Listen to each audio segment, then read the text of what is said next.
നമ്മളൊക്കെ ഇവിടെ പുറത്ത് പോയി കഴിഞ്ഞു കഴിഞ്ഞാൽ മലയാളികളെ കണ്ടു കഴിഞ്ഞാൽ ആകെ ചോദിക്കുക നിങ്ങൾ ഏത് മതമാണെന്നാണ് ആദ്യം ചോദിക്കുക. നാട്ടിലെവിടെയാന്ന് മാത്രമായിരിക്കും ആദ്യത്തെ ചോദ്യം അതായിരിക്കും.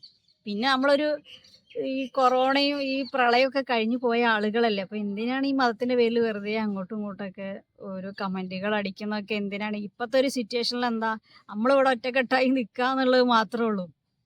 അപ്പം ഇങ്ങനെയൊക്കെ അടിക്കുമ്പോൾ പലരും ഈ മതത്തിന്റെ പേര് അങ്ങനെ അങ്ങനെയൊക്കെ പറയുമ്പോൾ നമ്മൾ എന്താ ഇവരടുത്തൊക്കെ പറയാ. പിന്നെ അവിടെ ഉള്ള ജനങ്ങള്, കാശ്മീരിലുള്ള ജനങ്ങള് നമ്മളെ ആളുകളെയൊക്കെ അത്രയും സപ്പോർട്ട് ചെയ്തിട്ടുണ്ട്. ആ ചേച്ചീനെ 2 ഡ്രൈവേഴ്സിന്റെ കാര്യം പറഞ്ഞു. അപ്പോഴും അതിന്റെ അടിയിലും കമന്റുകൾ വളരെ ഇതിൽ വന്നിട്ടുണ്ട്. അപ്പോൾ എന്താ, അപ്പോൾ അങ്ങനെ നമ്മളൊരു സിറ്റുവേഷൻ ഇങ്ങനെ ഫേസ് ചെയ്യുമ്പോൾ, എത്ര ഒരു സിറ്റുവേഷൻ ഒക്കെ വരുമ്പോൾ നമ്മളെ മതത്തിൽപ്പെട്ട ആൾക്കാരെന്നെ സഹായിക്കണം എന്ന് പറഞ്ഞു കഴിഞ്ഞാൽ നടക്കാത്ത കാര്യം. അപ്പോൾ മരിയാൻ കിടന്നിട്ട് വെള്ളം അവർ തന്നെ കൊണ്ടു തരണം എന്ന് പറഞ്ഞു കഴിഞ്ഞാൽ അവിടെ കിടന്ന് ചാവ് തന്നെ ഉണ്ടാവുള്ളൂ. അപ്പോൾ നമ്മൾ അതൊന്നും അന്നേരം ഈ മതം പ്രസംഗിച്ചിട്ടൊന്നും കാര്യം ഉണ്ടാവില്ല. അപ്പോൾ എന്താ, നമ്മൾ മനുഷ്യന്മാരാണ്.